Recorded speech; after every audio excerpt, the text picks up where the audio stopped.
तो आज हम शुरू करेंगे सेंटर के जो भी कमीशंस है तो उसके बारे में हम देखेंगे कि उनके लिए क्या क्या टाइप है, कब एस्टेब्लिशमेंट हुआ है, क्या मेंबर्स है, क्या अपॉइंटमेंट हुए हैं। हर बार प्री हो, मेंस हो या फिर राजस्थान गवर्नमेंट के कोई भी एग्जाम्स हो, एसपीएससी हो, यूपीएससी हो, उनमें से हर बार क्वेश्चन तो उनके लिए फिक्स रहता है।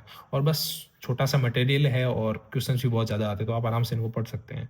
तो हम सबसे पहले शुरुआत करेंगे तो निर्वाचन आयोग से करेंगे, फिर यूपीएससी के बारे में देखेंगे, फिर कैग के बारे में देखेंगे, फिर सीवीसी के बारे में देखेंगे, फिर इंफॉर्मेशन कमीशन के बारे में, फिर एनएचआरसी के बारे में। सबसे पहले प्रीवियस वीडियो में भी मैंने बताया था कि कमीशंस होते हैं वो 3 टाइप के हो सकते हैं। एक तो कॉन्स्टिट्यूशन हो सकता है, और दूसरा बात करें स्टेचुरी हो सकता है, दूसरा जो नई कॉन्स्टिट्यूशन हो ना स्टेचुरी हो, कोई सरकार के ऑर्डर के द्वारा। जैसे नीति आयोग देखा है हमने, नीति आयोग कब एस्टेब्लिशमेंट हुआ, 1/1/15 को लाल किले पे जो घोषणा की थी उनके द्वारा।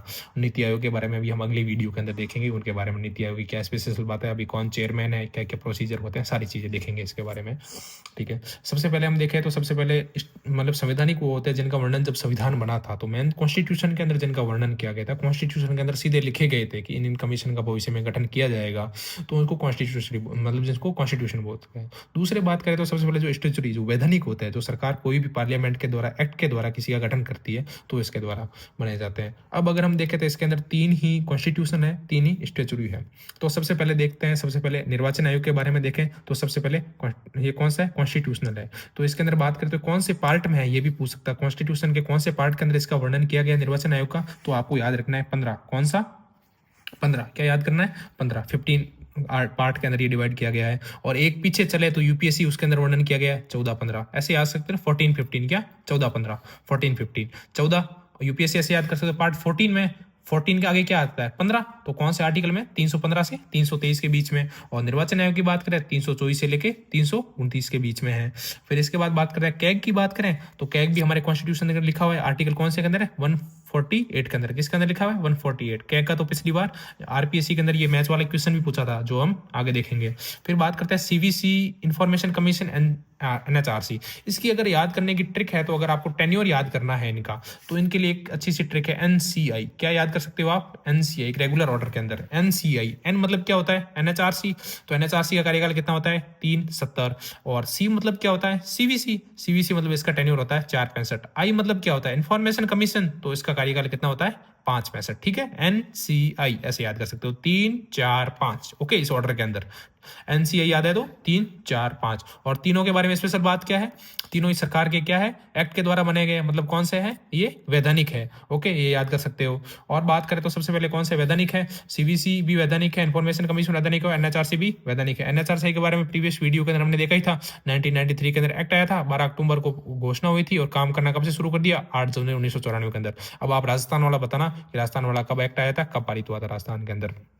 ये वही एनएचआरसी है जब सेकेंड वर्ल्ड वॉर के बाद जब संयुक्त राष्ट्र संघ की स्थापना हुई और संयुक्त राष्ट्र मानवाधिकार आयोग की स्थापना हुई, और कौन कौन से एफर्ट्स किए गए, और फिर इसके बाद घोषणा डिक्लेरेशन होती है और 1992-1993 के बाद एक्ट हो गई। और 1992 के अंदर एक और वैश्विक घोषणा कौन सी, आप बता देना। 1991 में एलपीजी होता है, 1992 के अंदर आपने इकोलॉजी के अंदर पढ़ा होगा क्या, रियो डिक्लेरेशन, वो भी इंपॉर्टेंट है, देख लेना। मतलब चीज़ों को आपको रिलेट करके याद कर सकते हो। अगर चीज़ आपको 92 के अंदर कौन कौन से ईयर है 3 4 5 चीज़ें अगर आप साथ याद कर पाते हो तो बहुत बढ़िया बात है। एक ही प्रोटोकॉल से आप 4 5 चीजें याद करो।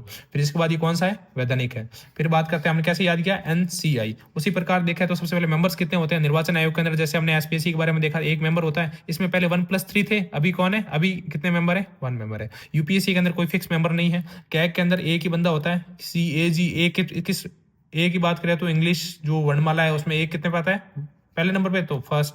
फिर बात करते हैं सीवीसी। सीवीसी के अंदर आपको एक नॉर्मल सी ट्रिक याद रखनी है 1 2 3 4। क्या याद रखना है 1 2 3 4। 1 2 3 4 का क्या औचित्य है, देखो 1 2 यानी मेंबर कितने हो गए 1+2, एक अध्यक्ष हो गए 2 मेंबर हो गए। और फिर 3 क्या है 3 मतलब 2003 के अंदर एक्ट करके पारित कर दिया गया। और 4 क्या है 4 मतलब 1964 के अंदर हमारी एक कमेटी बनी थी, जो साउथ के बहुत बड़े लीडर हुए हैं, बहुत बड़े ज्ञानविद हुए हैं, जिनका नाम के संथानम है, उनकी अध्यक्षता के अंदर जो कमेटी बनी थी, उनकी अध्यक्षता के अंदर कमेटी बनी थी और सीवीसी की स्थापना हो गई थी। फिर बात करते हैं इन्फॉर्मेशन कमीशन, वही सेम डेट हमने एसपीएससी में देखी थी 12 अक्टूबर 2005 और राजस्थान में 13 अप्रैल और 18 अप्रैल। इसके अंदर भी सेम है, बस उसमें इतना फर्क है 1+10 उधर था 1+10 इधर है, बट यहाँ पे कितना होता है 1+6, उसमें कितना था 1+4।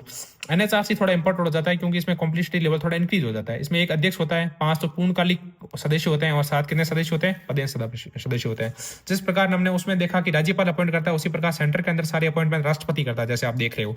बस इसमें इंपॉर्टेंट ये हो जाता है कि कमेटी, उसके अंदर हमने याद किया था COH HOC, उसमें हम याद करेंगे क्या, देखो निर्वाचन आयोग को सीधा राष्ट्रपति अपॉइंट करता है, यूपीएससी को भी सीधा राष्ट्रपति अपॉइंट करता है, और कैग को कौन करेगा, राष्ट्रपति अपॉइंट करेगा। क्या कैग को राष्ट्रपति हटा सकता है? बिल्कुल नहीं, ये इंपॉर्टेंट हो जाता है, स्टेटमेंट के अंदर दे सकता है। कैग को राष्ट्रपति अपॉइंट तो करेगा बट हटा नहीं सकता है, प्रसाद पर्यंत काम नहीं करता है ये। लेकिन शपथ प्रतिनिधि, राष्ट्रपति का कोई प्रतिनिधि शपथ दिला सकता है कैग को, ये याद रखना। क्या महाधिवक्ता, क्या जो क्या बोलते हैं, महाधिवक्ता को ये हटा सकता है क्या? आपको याद रखना है, महाधिवक्ता हो गया, एडवोकेट जनरल हो गया, अटॉर्नी जनरल हो गया। जैसे अटॉर्नी जनरल होता है, जैसे आर्टिकल 76 के अंदर लिखा हुआ है, उसको तो ये मैनली राष्ट्रपति हटा सकता है, बट जो कैग है उसको नहीं हटा सकता। फिर सीवीसी के अंदर बात करते हो, सीवीसी की फुल फॉर्म बात करते हो, सर विजिलेंस कमीशन है। विजिलेंस मतलब सतर्कता। सतर्कता आपके घर की कौन करता है? कॉप, COP, पुलिस वाले। तो इसके अंदर सबसे पहले कमेटी कौन सी होगी? सी मतलब CM, ओ मतलब अपोजिशन लीडर, P मतलब प्राइम मिनिस्टर। और उसी प्रकार इंफॉर्मेशन के अंदर भी सेम, COP। बस एनएचआरसी के अंदर क्या याद करना है? बस इसके अंदर ये याद रखना है कि सबसे पहले राष्ट्रपति तो हो गई होगा, फिर 6 मेंबर की कमेटी होगी। तो देखो अपोजिशन लीडर तो पीछे भी आया, यहाँ पे भी आ गया। फिर बात करें तो सबसे पहले उस प्रकार हमने SPSC में पढ़ा था, वहाँ सेंटर स्टेट वाले कमीशन में पढ़ा था कि जो होम मिनिस्टर है, तो होम मिनिस्टर यहाँ पे भी आ गया। HM और PM 2 ये हो गए। फिर लोकसभा का जो चीफ है वो, फिर राज्यसभा का जो चीफ है वो, इतना याद रखना है। फिर इसके बाद टेन्योर का तो हमने देख ही लिया, 3, 4, 5 NCI से, बाकी इन तीनों का कितना है? 665 है, याद रखना। बस निर्वाचन आयोग ये याद रखना कि संसद निर्धारित करती है, संविधान में मेंशन नहीं है। क्वालिफिकेशन कोई ज्यादा जरूरी नहीं है, वरिष्ठ IAS अधिकारी होते हैं। यूपीएससी का हमने देख लिया कि आदेश सदस्य तो मेनली सबसे पहले सरकारी नौकरी के अंदर होने चाहिए, और आदेश सदस्य क्या होने चाहिए? वरिष्ठ गुणवत्ता होने चाहिए। फिर इसके बाद यूपीएससी के अंदर थोड़ा बहुत आप बात करो तो सबसे पहले यूपीएससी की स्थापना सबसे पहले कब निर्णय लिया गया था? 1919 के एक्ट में भी था, 1935 के एक्ट में भी यूपीएससी के लिए था। सर एडमंड बार्क जो पहले यूपीएससी के चेयरमैन भी बने थे। और यूपीएससी क्वालिफाई या मॉडर्न हिस्ट्री के अंदर पढ़ते हैं सत्येंद्र नाथ बोस, जिन्होंने 1863 के अंदर यूपीएससी को क्वालिफाई करने वाले पहले भारतीय बंदे बन गए थे। फिर सुभाष चंद्र बोस ने किया, कालांतर के अंदर कई पश्चिम बंगाल के लोगों ने किया। ठीक है, फिर कैग के लिए कोई क्वालिफिकेशन की जरूरत है नहीं। फिर बात करते हैं बेस ऑफ रिमूवल, वही अक्षमता और सिद्ध कदाचार, और इसके अंदर भी बस अक्षमता, कदाचार, दिवालिया और लाभ का पद होना चाहिए। कैग के लिए भी सेम है, और इंफॉर्मेशन कमीशन के लिए लगभग इनके सेम रीजेंसी है, याद करने बस नॉर्मल है तो याद देख लेना एक बार। फिर बात करते हैं रिमूवल प्रोसीजर, इसके लिए निर्वाचन आयोग का वही जैसे सुप्रीम कोर्ट के जज को हटा सकते हैं आर्टिकल 124 के फर्स्ट क्लॉज के अनुसार, जो इंपीचमेंट का प्रोसेस है इसके द्वारा। और राष्ट्रपति का इंपीचमेंट कौन से आर्टिकल में, आप बता देना मेरे को। फिर यूपीएससी के अंदर बात करते हो सबसे पहले राष्ट्रपति सुप्रीम कोर्ट के एडवाइस के अनुसार एक कमेटी बनाएगा, जो भी कमेटी सुप्रीम कोर्ट को एडवाइस देगा वो माननी जरूरी है यूपीएससी के अंदर। कैग के भी लिए भी सेम है, और सीबीसी के लिए भी सेम है, और इन्फॉर्मेशन कमीशन के अंदर भी सेम है। प्रेसिडेंट सबसे पहले सुप्रीम कोर्ट को चेक करने को बोलेगा, फिर इसको रिमूव कर देगा प्रेसिडेंट। फिर सेम है यूपीएससी के लिए। बाकी हाल ही के अंदर नई नई घोषणाएं हुई है, इसके अंदर नए नए अध्यक्ष बने हैं इनके, वो हम देख लेते हैं एक बार।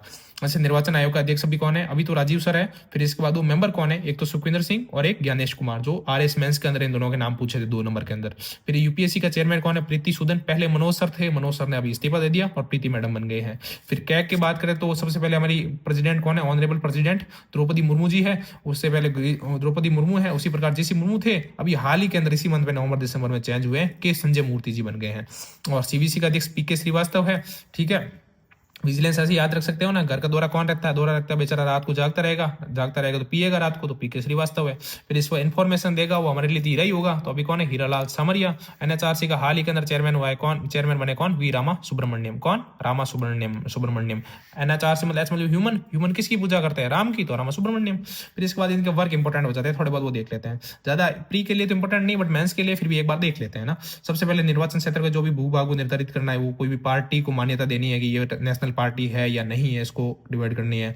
जैसे कि अगर कोई पार्टी कितने टाइम के लिए एडवर्टाइजमेंट करेगी, कितने के लिए नहीं करेगी, जो प्रचार प्रसार का जो समय है, एडवर्टाइजमेंट का टाइम डिसाइड है, वो भी ये डिसाइड करते हैं।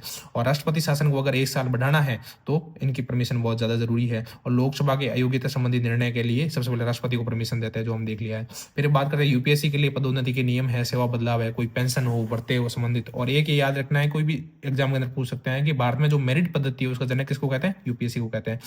कैग हमने देखा ही है, कैग तो हम डिस्क्रिप्शन पढ़ेंगे अगले वीडियो में। सबसे पहले जो 3 प्रकार की रिपोर्ट होती है, वीसा क्या, विनियोग, वित्त और सार्वजनिक उपक्रम, तीनों का लेखा परीक्षा करता है रिकमेंडेशन के आधार पे। ये पिछली बार जो आरपीसी के अंदर क्वेश्चन पूछा था मैथ्स के अंदर 48 के अंदर तो कैग है। कैग आने के बाद क्या आएगी? उनकी शक्तियां आएगी। 49 में 50 प से प्रारूप है। 51 के अंदर क्या है? संप्रेक्षा प्रतिवेदन है। लास्ट के अंदर क्या देगा? अपनी रिपोर्ट देगा।